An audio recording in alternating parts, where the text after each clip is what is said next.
Hello friends, आप देख रहे हैं आपका चैनल शेयर बाजार विद आयुष और बात करेंगे दोस्तों इस वीडियो में इको मोबिलिटी आईपीओ के बारे में।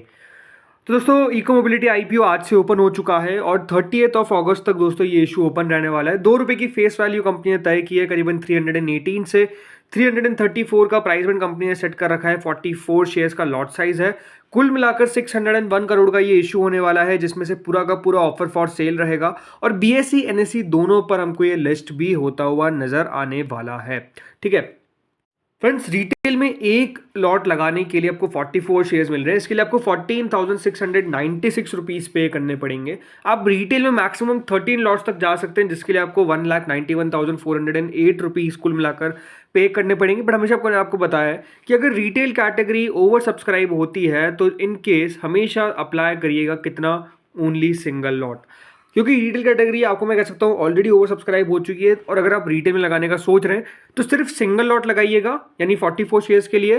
क्यों? बिकॉज अगर आपको अलॉटमेंट मिल भी जाता है, फॉर एग्जांपल आपने 10 लॉट लगा भी दिया, तो आपको मिलेगा रिटेल में only single lot, because over subscription में सिर्फ सिंगल लॉट ही मिलता है। तो इसलिए एक लॉट ही लगाइएगा, बाकी के 9 लॉट के पैसे वापस आ जाते हैं जो लोग इस तरीके का काम करते हैं। तो ये हमेशा बात ध्यान रखना है। इसके अलावा दोस्तों अगर आपको ज़्यादा शेयर्स चाहिए तो आपको किस में लगाना पड़ेगा? एचएनआई कैटेगरी में, स्मॉल एचएनआई कैटेगरी में मिनिमम 14 लॉट्स अगर आप 63 लॉट्स तक लगा सकते हैं। मिनिमम में आपको 2,05,744 रुपीज़ पे करने पड़ेंगे। और अगर आपको एचएनआई कैटेगरी में अपनी पॉसिबिलिटी बढ़ानी है अलॉटमेंट लाने की, तो उसमें फिर आपको बिग एचएनआई कैटेगरी में जाना पड़ेगा, जिसमें 69 लॉट्स के लिए आपको मिनिमम अप्लाई करना पड़ेगा। मैक्सिमम कोई भी लिमिट नहीं है। 10,14,024 शेयर्स के लिए इधर आपको अप्लाई करना, 10,14,024 रुपीज़ आपको पे करने पड़ेंगे। ठीक है, सबसे पहले दोस्तों हम समझते हैं यहाँ पर कि हर एक कैटेगरी को कितना कितना ऑफर किया गया, फिर हम बात करते हैं सब्सक्रिप्शन पे। तो देखिए, एंकर इन्वेस्टर से कल कंपनी ने करीबन 30% ऑफ द इशू यानी 180.36 करोड़ रुपीस रेस कर लिए, यानी 30% इशू का रेस कर लिया। इसके बाद दोस्तों बचता है 70%। उसमें से दोस्तों यहाँ पर जो दिया गया है 20% QIBs को करीबन 120 करोड़ के शेयर्स। एचएनआई कैटेगरी को दिया गया 15% ऑफ द इशू यानी 90.18 करोड़ के शेयर्स, जिसमें बिग एचएनआई को 10% और स्मॉल एचएनआई को 5%। रिटेल कैटेगरी के पास सबसे बड़ा हिस्सा गया करीबन 35% का, जिसमें रिटेल कैटेगरी को करीबन 210 करोड़ के शेयर्स दिए गए हैं, करीबन 35% इशू। तो इस तरीके से दोस्तों कंपनी ने 601.20 करोड़ के शेयर्स को बेसिकली बांटा है इन्वेस्टर्स के बीच में। तो चलिए बात करते हैं सब्सक्रिप्शन पे। तो देखिए, पहले दिन QIB कैटेगरी हमको ज़्यादा सब्सक्राइब होती हुई नहीं दिखी। अब हमेशा आपको पता है कि QIB कैटेगरी फर्स्ट ज़्यादा सब्सक्राइब नहीं होती है। 36 लाख शेयर्स ऑफर किए गए, लेकिन अभी तक ओनली 1,60,000 शेयर्स के आसपास के शेयर्स के लिए अप्लाई किया गया है, यानी 5 करोड़ रुपए पहले दिन दोस्तों QIB की तरफ से आए। लेकिन एचएनआई कैटेगरी ने पहले दिन दोस्तों इस इशू को 6 गुना, जी हाँ 6.69 टाइम्स के आसपास भर दिया है। कुल मिलाकर 602.987 करोड़ रुपीस हमको आते हुए नजर आए, किसके द्वारा? एचएनआई कैटेगरी के द्वारा। इसमें बिग एचएनआई ने करीबन 6.27 टाइम पहले दिन दोस्तों इस इशू को भरा, यानी कुल मिलाकर आप देख सकते हैं 18 लाख शेयर्स ऑफर किए गए थे, तो 1,12,86,220 शेयर्स के लिए अप्लाई कर दिया गया पहले दिन, यानी करीबन 376 करोड़, 602 करोड़ में से आप समझ सकते हैं किसके द्वारा आए पहले दिन? बिग एचएनआई के द्वारा। वहीं स्मॉल एचएनआई पीछे नहीं है और ज़्यादा भरी है, 7.52 टाइम्स के आसपास दोस्तों स्मॉल एचएनआई कैटेगरी सब्सक्राइब होती हुई नजर आई। ये कुल मिलाकर 9 लाख शेयर्स ऑफर किए गए थे, तो उसके सामने 67 लाख शेयर्स के लिए हमको एप्लीकेशन आता हुआ दिखा। कुल मिलाकर 226 करोड़ रुपए स्मॉल एचएनआई ने पहले दिन इस इशू में लगा दिए। तो रिटेल भी कहीं पीछे नहीं है, 3.91 टाइम्स पहले दिन दोस्तों रिटेल पोर्शन भी सब्सक्राइब होता हुआ दिख गया।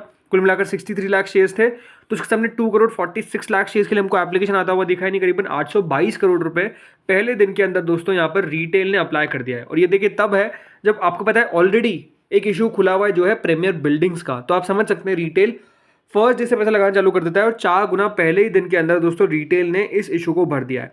टोटल मिलाकर 3.40 टाइम्स के आसपास ये जो इशू है वो भरने में कामयाब हो गया, यानी पहले दिन के अंदर 1,430 करोड़ के आसपास, याद रखिएगा, इस इशू में हमको पैसा आता हुआ दिखा है। ठीक है, अब क्वेश्चन आपका ये होगा सबसे पहली बात तो कि अप्लाई करे कि नहीं करे। वैसे देखिए, हमने डिटेल वीडियो बना रखा है जिसमें हमने बात करी है कंपनी के बारे में। नहीं पता है आपको तो थोड़ा सा ब्रीफ इन्फॉर्मेशन दे देता हूँ, वरना आप डिटेल वीडियो जाकर चेकआउट कर सकते हैं। तो देखिए, जो कंपनी है उसका कारोबार है बेसिकली आप रेंटल कार्स, राइट, यानी रेंट पे कंपनी कार्स देती है। ज़्यादातर दोस्तों कंपनी का बिजनेस कॉर्पोरेट से आता है, राइट। बहुत बड़ी बड़ी कंपनीज इनकी कॉर्पोरेट क्लाइंट्स हैं, जिनके देखिए जो कार्स है वो रेंट देती है, ताकि उनके जो भी एम्प्लॉयज़ है उनका लेना ले जाना ये सब कंपनी काम करती है, राइट। इस तरीके का कंपनी का कारोबार है। अगर मैं एम्प्लॉयज़ की बात करता हूँ तो देखिए InterGlobe, HCL tech, Safexpress private, Deloitte, then इसके अलावा UrbanClap, IndusInd bank, foresight group services, HDFC life insurance, Thomas Cook, Grant Thornton Bharat, WM global technology, और इसके अलावा देखिए VRB consumer products, Pinkerton corporate risk management private limited, MedGenome labs, Dreamfolks services और Mercer consulting. Then इसके अलावा देखिए FNF India private limited, excel services private limited, Gujarat guardian limited, take वबाक। मतलब आप समझ सकते हैं कि इनके पास किस तरीके का बड़ा क्लाइंट लिस्ट है। तो बेसिकली यही है जो हम समझ सकते हैं कंपनी का कारोबार है, वो है ETS, एम्प्लॉय ट्रांसपोर्टेशन सर्विसेज का, राइट। उस तरीका का कंपनी का कारोबार है। ओवरऑल रेवेन्यू के बारे में मैंने ऑलरेडी बात कर रखी है, लेकिन आपको दिखा देता हूँ। तो कंपनी के रेवेन्यू लगातार बढ़ते हुए नजर आए और प्रॉफिटेबिलिटी में भी कंपनी का बहुत शानदार इंक्रीज हमको देखने को साफ साफ मिलता है। हाँ, एक नेगेटिव जो है इस इशू के साथ वो है कि एक ऑफर फॉर सेल हमको आता हुआ दिखा है पूरा का पूरा। ऑफर फॉर सेल नेगेटिव कैसे हो सकता है कि कंपनी ने अब जो वैल्यूएशंस है वो थोड़ी सी एक्सट्रीम साइड पर रखी जा सकती है। मतलब हाँ, इनकी भी वैल्यूएशंस ऐसा नहीं कि बहुत कंफर्टेबल है, बट हाँ वैल्यूएशंस थोड़ी सी ऊपर नज़र आती तो है।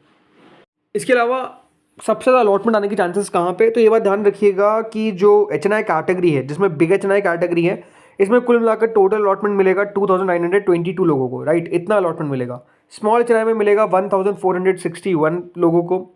रिटेल में अलॉटमेंट मिलने वाला है दोस्तों कुल मिलाकर 1,43,181 लोगों को। तो मतलब आप समझ सकते हैं सबसे ज़्यादा जो चांसेस रहेंगे वो रिटेल कैटेगरी में रहेंगे, क्योंकि रिटेल का पोर्शन भी बड़ा है 35% का, और सबसे ज़्यादा अलॉटमेंट भी यहाँ पे ही मिलते हुए नजर आएंगे। करीबन 1,43,181 पीपल्स को अलॉटमेंट जो है वो बेसिकली मिलेगा। तो आप समझ सकते हैं रिटेल में लगाना सबसे ज़्यादा बेटर रहेगा अगर आप अप्लाई करने के सोच रहे हैं। अदरवाइज डेफिनेटली लक ही है वैसे तो हर जगह ही, और सब्सक्रिप्शन आप देख सकते हैं अच्छा खासा होने वाला है। मुझे लगता है कि रिटेल इसके अंदर क्लोज टू 20 टाइम सब्सक्राइब होता हुआ नजर आ सकता है।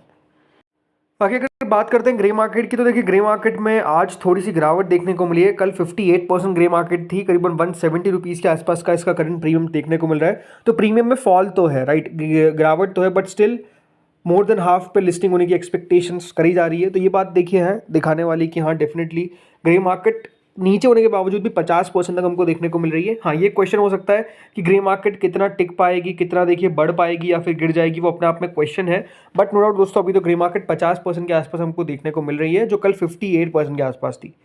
तो सिंपल सी बात है, क्या करना चाहिए, मैं कहूँगा थोड़ा सा वेट कर सकते हैं, फाइनल डे तक का वेट करिए। कब तक, ये 3 बजे तक कि हाँ QIBs कितना पैसा लगा रहे हैं, तब तक देखिएगा। अगर आपको दिखता है कि हाँ QIBs का अच्छा पैसा आ रहा है तो डेफिनेटली लगाने लायक है। वैसे तो देखिए कल इसकी एंकर बुक निकल कर आई और एंकर बुक मुझे ठीक ठाक लगी। मतलब ऐसा नहीं था कि बहुत ही बड़े बड़े नाम देखने को मिल गए, बट ख़राब नहीं थी, ये हम साफ कह सकते हैं, राइट। तो इस वीडियो में दोस्तों इतना ही था, बाकी जैसा भी होगा वो आपको मैं बता दूंगा। अगर आपको वीडियो अच्छा लगा हो तो प्लीज़ लाइक करिएगा, चैनल से पहली बार जुड़े सब्सक्राइब कर देना।